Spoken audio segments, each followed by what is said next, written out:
Hey, don't forget to check out the Pacific War podcast week by week in association with Kings and Generals. The following documentary is based off of an interview with Amy Rupertus Peacock, the granddaughter of General William Henry Rupertus and the author of the new book, Old Breed General: How Marine Corps General William H. Rupertus Broke the Back of the Japanese in World War II from Guadalcanal to Peleliu, co-written with Don Brown. So please go check it out at Stackpole Books and all other major booksellers, and soon to be released as an Audible book at Audible. Hey, and don't forget to hit that like and subscribe button so I can feed my two feathery co-hosts.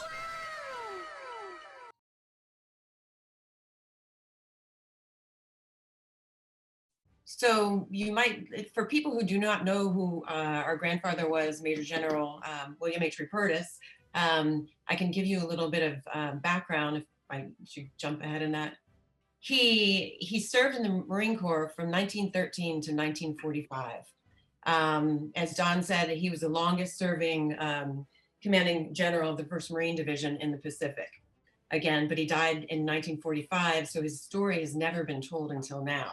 He is born in Washington, D.C. to a German-American family in the German-American community that was very active in the early part of the 1900s, late 1850s to early part of 1900s. And his parents were shop owners, and they were very involved with the German orphanage that was there and German church. And actually, a lot of the Rupertus family is buried in a section of Washington called Prospect Cemetery, Prospect Hill. And it's neat to go there and see those old graves. Our grandfather is buried at Arlington Cemetery, along with a lot of my family. So, but he is probably known for writing the Rifleman's Creed that Marines, he wrote that right after the Japanese bombed us at Pearl Harbor. And as an expert rifleman, he felt that the Marines, young Marines flooding the system, really needed to slow down and get to know their rifles better, because he knew the enemy, which we'll get into. He knew the Japanese enemy, and he also knew that these Marines were going to go to the Pacific, where, we know about the Pacific was pretty rough conditions. So he wrote the Rifleman's Creed. He was the commanding assistant division commander, and then the commanding officer, division commander of the 1st Marine Division from Tulagi, well, really New River, North Carolina, when the 1st Marine Division really formed, and then through Tulagi, Cape Gloucester, and Peleliu. Well, you got Tulagi, Guadalcanal, Cape Gloucester, and Peleliu. It'd be interesting to people who love the Pacific War history. He served in China and Peking in the late 1920s, and he went back to Shanghai in 1937, and he was there during the bombing of Shanghai when the Japanese attacked Shanghai. He was part of the 4th Marine Division, also known as the China Marines, protecting the American sector of the international settlements. And then finally, he was the namesake of USS Rupertus, which served our country from 1945 to 1973. It's a destroyer. And it was in some great battles, and we sold that ship to Greece, and they used the ship until about 1994. So his son is my father. His first family died in Peking of a scarlet fever epidemic, and his wife and 2 children all died. He was quarantined. When he eventually came back, a couple years later, he met my grandmother, Sleepy, who was much younger, and they had my dad in 1939. And my dad went on to, or our dad went on to he graduated from the Naval Academy in 1962 and then became a Marine officer. So growing up back to Washington, he was a cadet at the McKinley Technical School. So that was high school. And then he joined the DC National Guard, worked in the Naval Gunnery. After he served there, he joined as an enlisted man and immediately got promoted to an officer, not immediately, but pretty soon after. And then he joined the U.S. Revenue Cutters Service Academy, which is the predecessor to the Coast Guard Academy. Mm-hmm. And he served there for 3 years, traveled the world, on his summer tours, and basically graduated second in his class of 14. But on a medical, we discovered this. We didn't know this previously until this research journey, but he got a diagnosis of Bright's disease. So he's in his early 20s, and he was told, the naval or the revenue cutters doctor said, "You're going to die in 5 years. We can't take you on." And, it just was devastating. And so he resigned. And then a few weeks later, he joined the Marine Corps. He signed up to be an officer in the Marine Corps. I guess he decided he just would give his life to the country. And he served the Marine Corps for 35 years and, obviously didn't die in 5 years. So the Marine Corps, he served on the Rifleman's team. They immediately picked a couple officers up to compete on the Rifleman's team from about 1913 to 1915. So that you can see he's developing. He worked as naval gunnery. He's working at the Rifleman or on the rifle team. He's becoming this expert rifleman. Then he gets pulled away to go on the USS Florida, which was going to help our allies in Europe. And he spent some time on the USS Florida. So moving forward, he was on the USS Florida, and then they asked him to go to Haiti. Germans were in Haiti. I don't know if people know that, but they were, and that's pretty close to the US. So there was that threat of not only instability of the Haitian government, but the threat of the Germans being a little too close. And so he was there to help, he helped establish the Garde de Haiti. And also he was chief of the police there. And that was accompanied, so his wife and children were there. His first wife and children were in Haiti as well.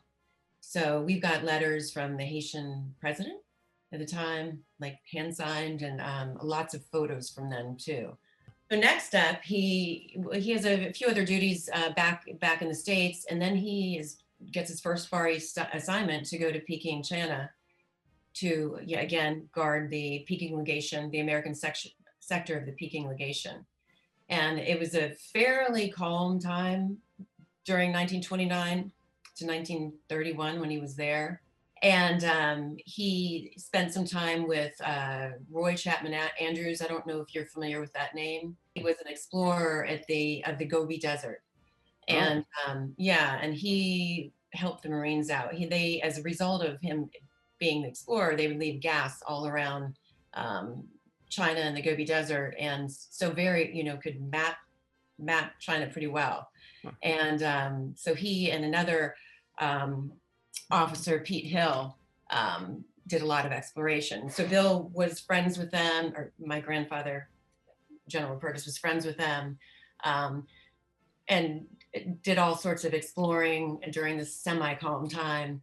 But unfortunately, just months after they arrived, in 1929, his daughter, right before Christmas, his little daughter, Anne Rodney, was diagnosed with scarlet fever, and she died within 2 days. And then they came around to February, my grandfather's quarantined, and his wife, Marguerite, who was 38, and his son, Will Jr., who's 14, got scarlet fever, and they died within 24 hours of each other in February 1930. So, I could only imagine how he felt losing his family, and it was really hard for me to get through these chapters writing. But I found an interview of someone who was a surgeon during that time, and he talked about Rupertus and how he responded, and he was just devastated. And people didn't see him for about 2 weeks, and then he knew he's coming out of quarantine. He didn't, for whatever reason, scarlet fever didn't take him down, but it took his family down. His family was shipped back to Washington. They're buried at Arlington Cemetery. There are two, if you have his grave, and then there are two little graves for his children.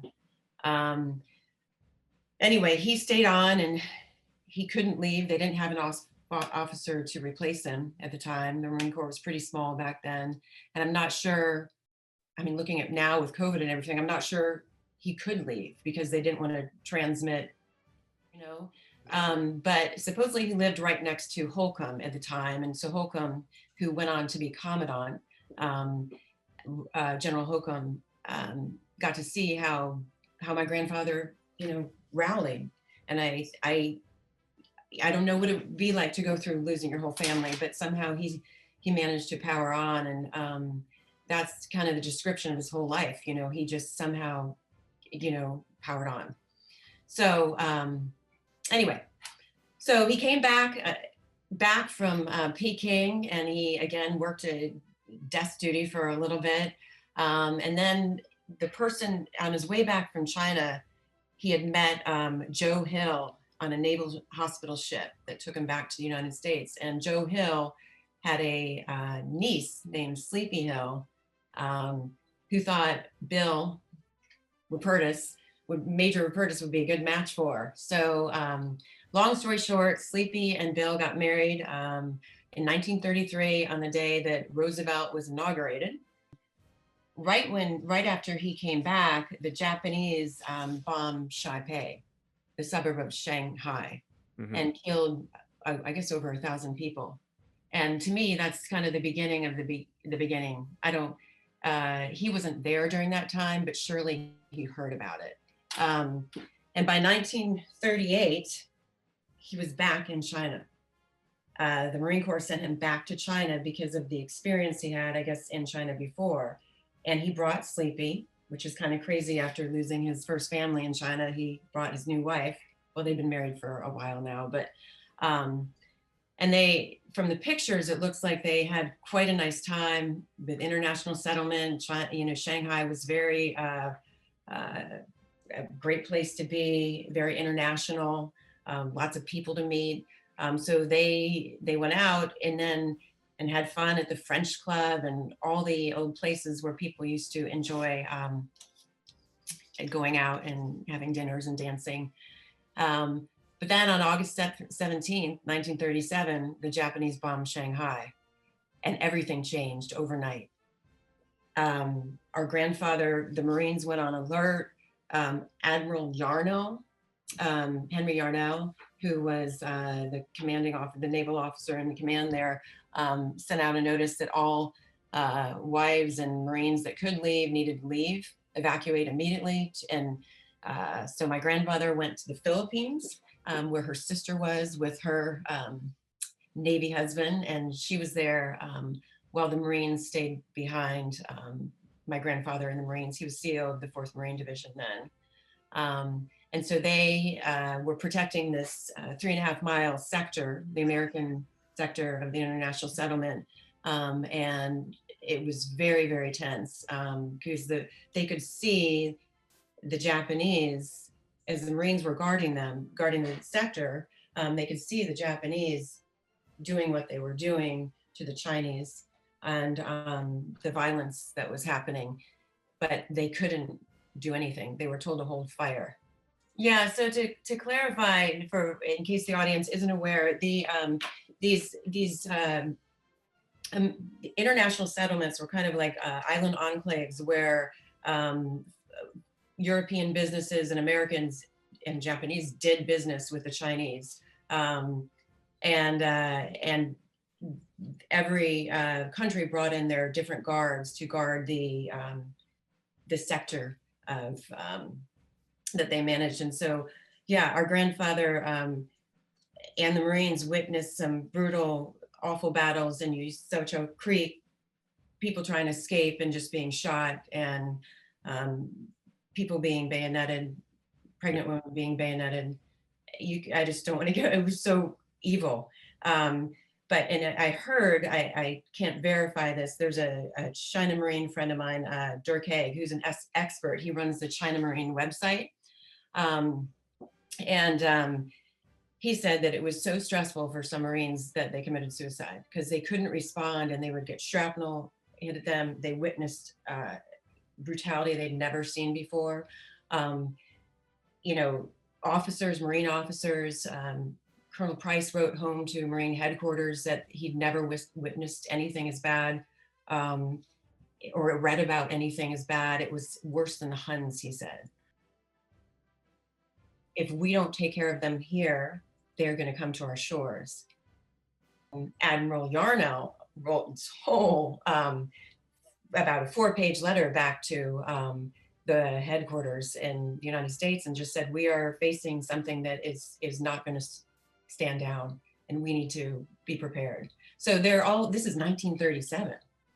And, the Japanese do come to our shores, at least in America, or Pearl Harbor in 1941, but this was already happening. And so it was a pretty intense time. Sleepy finally, and the woman finally came back, I think around December. The records are really spotty from when they came, but I have pictures of them walking around with a Japanese general, seeing the devastation of Shanghai. So, it's really something in history that, as I was researching this, I was so surprised that so few people knew about, whether it's the bombing of Shanghai or the rape of Nanking. It just was startling to me. And even some Marines I talked to didn't know about it. And I think it's fascinating history. It's sad history, but it's pretty fascinating. Next thing you know, after they come back from Shanghai, they finally come back in 1938. They have my dad in 1939. He's CO of the Marine Barracks in Washington, D.C. And then he goes out to San Diego, and he's in San Diego when the Japanese bombed Pearl Harbor. And he immediately gets promoted to the CO of that base. Colonel Ahurst gets promoted, who was his boss. That is when our grandfather wrote the Marine Corps, or my rifle, the creed of a United States Marine. Thousands of men were flooding the system to go fight the Japanese in the Pacific, and gearing up for war. And like I said earlier, our grandfather knew this enemy pretty closely. He had seen what they were capable of. And he knew these young Marines, I guess they were 17, 18, probably some were 16, were rip-roaring ready to go, but they needed to kind of slow down, pick up that rifle, and get to know it a little better, because he knew that it would not only save them, but also save their brother, or that they were fighting next to in the Pacific. When you're boots on the ground, you've got, your knife, you've probably got a grenade, you've got a rifle, and so he wrote this Rifleman's Creed, and I'd love to read it. Here it goes. My rifle, the Creed of a United States Marine by General William H. Rupertus. This was first published in the March 14th, 1942 in the Marine Corps San Diego Chevron. And it reads like this. This is my rifle. There are many like it, but this one is mine. My rifle is my best friend. It is my life. I must master it as I must master my life. Without me, my rifle is useless. Without my rifle, I am useless. I must fire my rifle true. I must shoot straighter than my enemy who's trying to kill me.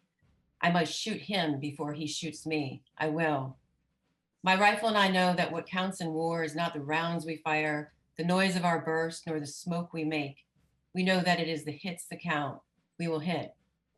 My rifle is human, even as I am human, because it is my life. Thus, I will learn it as a brother. I will learn its weaknesses, its strengths, its parts, its accessories, its sights, and its barrel. I will keep my rifle clean and ready, even as I am clean and ready. We will become part of each other. We will. Before God, I swear this creed. My rifle and I are the defenders of my country. We are the masters of our enemy. We are the saviors of my life. So be it, until victory is America's, and there is no enemy but peace. Marines recited that for years at boot camp. It's been in some movies, probably most notably. Full Metal Jacket, of course. Yeah, that scene is pretty. Everyone knows it from there. Yeah, pretty tough. But it's pretty powerful. And he really wanted it to be not something that he preached, but something that Marines felt so deeply that it just became part of them.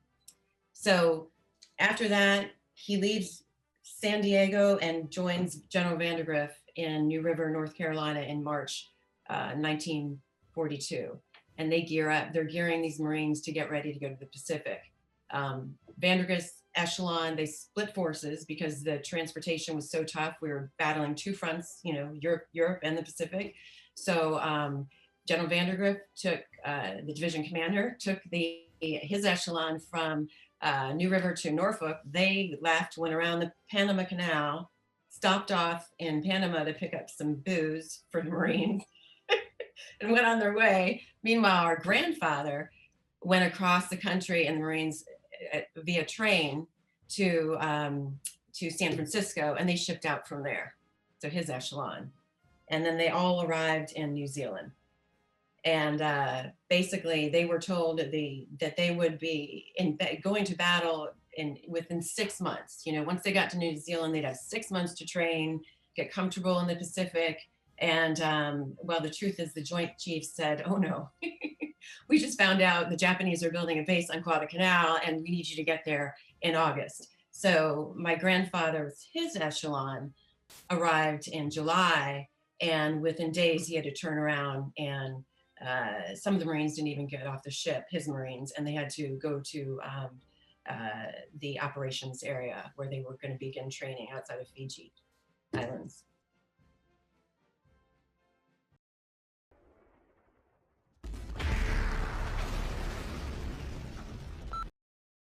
Hey now, don't forget to hit that like and subscribe button so I can feed my two feathery co-hosts.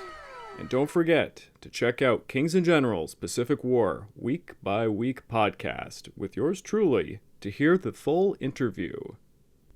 The next following videos will cover General Rupertus during the Guadalcanal campaign, General Rupertus during the Battle for Cape Gloucester, and General Rupertus during the Battle for Peleliu.